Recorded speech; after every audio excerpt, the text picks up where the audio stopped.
আসসালামু আলাইকুম। আমন্ত্রণ জানাচ্ছি খাদিজাস কিচেন ওয়ার্ল্ডে। আজকে তৈরি করে দেখাবো সালমন ফিশ দিয়ে নুডলস কীভাবে রান্না করতে হয় সেই রেসিপিটি।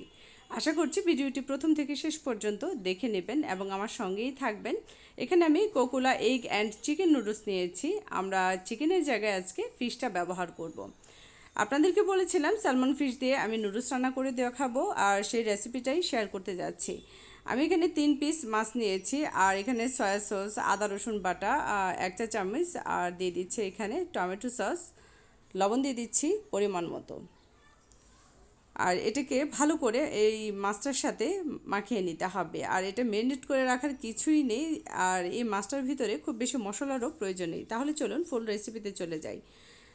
আমি চুলায় প্যানটা বসিয়ে দিয়েছি, আর তেলটা গরম হয়ে আসলে আমি মাছটাকে ভেজে নিচ্ছি। মাছটা কিন্তু হতে খুব বেশি একটা সময় লাগে না, তাই খুব সময় ধরে কিন্তু এই মাছটা ভেজে নেওয়ার চেষ্টা করবেন না, এতে করে কিন্তু মাছটা একদম খুলে খুলে যাবে। আর এটাকে ভাজা হয়ে গেলে আমি উঠিয়ে নিচ্ছি। সালমন ফিশ দিয়ে এই নুডলসটা খেতে যে কতটা দারুণ লাগে, এটা আসলে আপনি যখন করবেন এবং খাবেন তখনই বুঝতে পারবেন। একই তেলের মধ্যে আমি পরিমাণ মতো পেঁয়াজ কুচি আর ক্যাপসিকাম দিয়ে দিয়েছি, দিয়ে ভালো করে এটাকে নেড়ে নেব। সাথে অ্যাড করে দিয়েছি লবণ।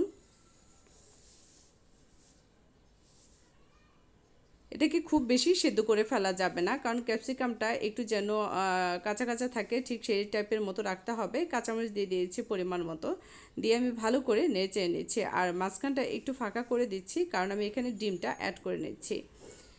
একটা ডিম এখানে আমি দিয়েছি, আপনারা চাইলে আরেকটা ডিম এখানে অ্যাড করতে পারেন, বা চিকেনটাও অ্যাড করতে পারেন। আর যদি আপনাদের কাছে সালমন ফিশটা না থাকে, সেই ক্ষেত্রে আপনি কিন্তু এখানে চিকেন দিয়ে এই নুডলসটা ঠিক একই রেসিপিতে রান্না করে নিতে পারেন। টমেটো সস দিয়ে দিয়েছি এখানে 2 টেবিল চামচ। আর এখন ভালো করে এটাকে নেড়ে চেড়ে নুডলসটাকে অ্যাড করে দিচ্ছি। এই নুডলসটাকে আমি সেদ্ধ করে নিয়েছি, সেদ্ধ করে নিয়ে তারপর ঠান্ডা করে তারপর এটার সাথে অ্যাড করে দিয়েছি। ভালো করে নেড়ে চেড়ে আর মাছটাকে অ্যাড করে দিচ্ছি। আপনারা চাইলে এটাকে আস্তেও রাখতে পারেন, আবার কেউ চাইলে এটাকে একটু আমি যেভাবে করে এখন দেখাচ্ছি ঠিক সেভাবে করে আপনি মাছটাকে খুলে নিতে পারেন। মাছটা এতই নরম, এটা ধরার সাথে সাথে কিন্তু একদম খুলে খুলে যায়। একটা কাঁটা চামচ দিয়ে ঠিক এভাবে করে আপনারা খুলে নিয়ে তারপর এই নুডলসের সাথে মিশিয়ে নিতে পারেন। আজকের রেসিপিটা ভালো লাগলে সাবস্ক্রাইব করে আমার পাশেই থাকবেন। আর অলরেডি যারা আমার চ্যানেলটাকে সাবস্ক্রাইব করেছেন তাদের সবাইকে আমি ধন্যবাদ জানাচ্ছি। আর পাশে থাকা নোটিফিকেশন বেলটি অন করে রাখবেন, এতে করে নিত্য নতুন রেসিপির নোটিফিকেশন পেয়ে যাবেন সবার আগে। সালমন ফিশ দিয়ে নুডলসটা আজকে রান্না করে দেখিয়েছি, আর সালমন ফিশের একটা ভুনা রেসিপি রয়েছে আমার চ্যানেলে, আপনারা চাইলে সেই রেসিপিটা দেখে নিতে পারেন।